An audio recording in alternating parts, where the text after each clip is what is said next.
Biblioteca Armand Cardona Torrandell m'ha demanat que recomani un llibre per a aquest 8 de març, Dia Internacional de les Dones, i jo us recomano aquest llibre,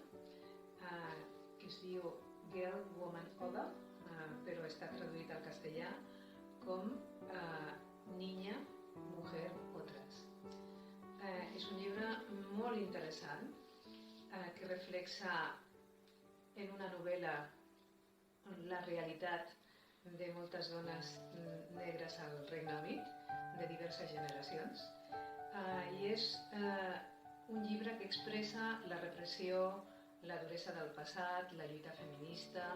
lèsbica, racial, el racisme, la lluita antirracial, la universitat, també juntament amb la idiosincràsia i les contradiccions de la realitat social actual.